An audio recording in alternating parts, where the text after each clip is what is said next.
1008 soil ப்ராஜெக்டில் முதல் முறையாக பினைங் ஐலண்டில் மண் எடுக்கிறதுக்கு ஒரு வாய்ப்பு கிடச்சி எங்களோட குலசாமி வழக்கப்படி பிரார்த்தனை பண்ணோன்னே இந்த ஒரு ஐலண்டில் 3 ஆலயத்தில் மட்டும் மண்ணு கேட்டுட்டு போய் நில்லு, கண்டிப்பாக உனக்கு கிடைக்கும் அப்படின்னு ஆத்தா சொல்ல இந்த ஆலயத்துக்கு வரத்துக்கு ஒரு வாய்ப்பு கிடச்சி அதில் முதல் ஆலயமாக அருள்மிகு ஸ்ரீ மகாமாரியம்மன் கோவில் குயின் ஸ்ட்ரீட் பினைங்.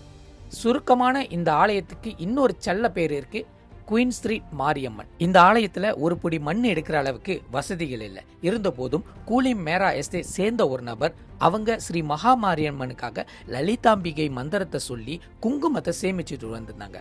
பூஜை முடிஞ்ச பிறகு அந்த குங்குமத்தை என்கிட்ட கொடுத்து இந்த குயின் ஸ்ட்ரீட் மாரியம்மன் கொடுத்ததாக சொல்லி அந்த அம்பாளுக்கு ஒரு பிடி மண்ணா கொடுத்துருங்க.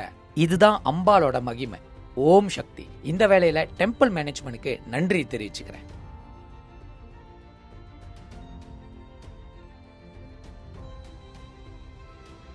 பிணையங்கள தலை சிறந்த கோவில் வரிசையில் நிகராக இருக்கிறது தான் இந்த ஸ்ரீ பூமரத்தம்மாள் ஆலயம். செல்லமா எப்படி கூப்பிடுவாங்கன்னா பூமரத்தம்மன் அப்படின்னு சொல்லுவாங்க. இந்த ஆலயத்துக்கு வரும்போது கோயில் நிர்வாகம் இருந்திருந்தாங்க. அவங்ககிட்ட அனுமதி கேட்கறதுக்கு முன்னாடி உங்களோட பதிவுகளை பார்த்துருக்கோம், எந்த மண் எடுத்துக்க போறீங்கன்னு கேட்டிருந்தாங்க. அதை கேட்கும் போது மனசுக்கு நல்ல நிறைவா இருந்துச்சு. ஆத்தாளோட கடைசியா இருக்கிற ஒரு மரத்தோட மண்ணு தான் எடுக்க போறேன் அப்படி சொல்லும் போது தாராளமா எடுத்துக்குங்க அப்படின்னு சொல்லிட்டு உத்தரவாதம் கொடுத்திருந்தாங்க. இந்த வேலை டெம்பிள் மேனேஜ்மெண்ட்டுக்கு நன்றி தெரிவிச்சுறேன். இங்க குழந்தைகள் இல்லாதவங்க மனசு உருகி இங்க குழந்தைகளோட பொம்மைகளோ தொட்டியிலோ கட்டினாங்க, கண்டிப்பாக அவங்களுக்கு குழந்தை பிறக்கணுன்ற ஒரு ஐதீகமும் நம்பிக்கையும் இருக்குது. உங்களுக்கு அப்படி ஏதோ பிரார்த்தனை இருந்துச்சுன்னா கண்டிப்பாக இந்த ஆலயத்து வாங்க, மனம் உருகி வேண்டுங்க, உங்களுக்கு நல்லதே நடக்கும்.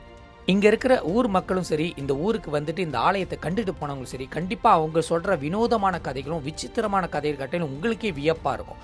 இந்த அம்மனுக்கு உண்டான ஒரு சக்தி இந்த ஆலயத்துக்கு வந்த போனவங்களுக்கு மட்டும்தான் புரியும். இதுக்கு தான் ஒரு அழகான பழமொழி இருக்கு, கல்லை கண்டால் நாயகனை காணும், நாயகனை கண்டால் கல்லை காணும். தெய்வத்தை ஒரு கல்லா பார்த்தாங்கன்னா அது கல்லா தான் தெரியும், ஆனால் ஒரு கல்லை தெய்வமா பார்த்தாங்கன்னா அந்த தெய்வீக பொருள் அவங்களுக்கு வந்து கிட்டும். இந்த ஐம்புலமும் அடக்கி ஆடுறது தான் தெய்வமே.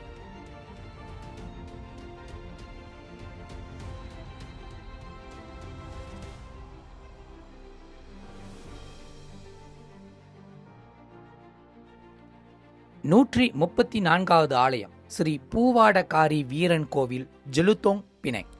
உங்களோட குலசாமி பூவாடகாரியா, இந்த ஆலயத்துக்கு கண்டிப்பாக நீங்கள் வந்தாகும். இந்த ஆலயத்துக்கு உண்டான ஸ்பெஷலிட்டிஸே அதிகமாக இருக்குது. அதே நேரத்தில் பல சரித்திரங்களும் இருக்குது, பல உண்மை கதைகளும் உண்மை சம்பவங்களும் இருக்குது. இந்த ஆலயம் தினம் வெள்ளிக்கிழமையும் செவ்வாய்க்கிழமையும் மட்டும்தான் திறப்பாங்க. அதனால் ஆலயத்துக்கு வரத்துக்கு முன்னாடி கோவில் தலைவர்கிட்ட ஒரு தகவல் தெரிவிக்கலாம். அல்லது நீங்கள் ஏதோ பூஜைகள் செய்ய போகிறீங்க, ஸ்பெஷல் பூஜைகள் செய்ய போகிறீங்கன்னா கண்டிப்பாக தகவல் தெரிவித்தா அவங்களும் அதை ரெடி பண்ணிடுவாங்க. இந்த ஆலயத்தில் ஒரு பிடி மண் எடுக்கிறதுக்கு நான் ஏறத்தில் 1 மணி நேரம் வெயிட் பண்ணியிருந்தேன். பூஜைகள்லாம் நடந்து போன பிறகு தான் எனக்கு அந்த ஒரு பிடி மண்ணை கொடுத்துருந்தாங்க. அதுவும் கொடுக்கும்போது முழு மனசோட தான் கொடுத்துருந்தாங்க. எங்களோட குலசாமியை எனக்கு கிடைச்ச மாதிரி எனக்கு ஃபீலாக இருந்துச்சு. இந்த வேளையில் டெம்பிள் மேனேஜ்மெண்ட்டுக்கு நான் நன்றி தெரிவிச்சுக்கிறேன். 1008 சாயில் ப்ராஜெக்ட் நாளை தொடரும்.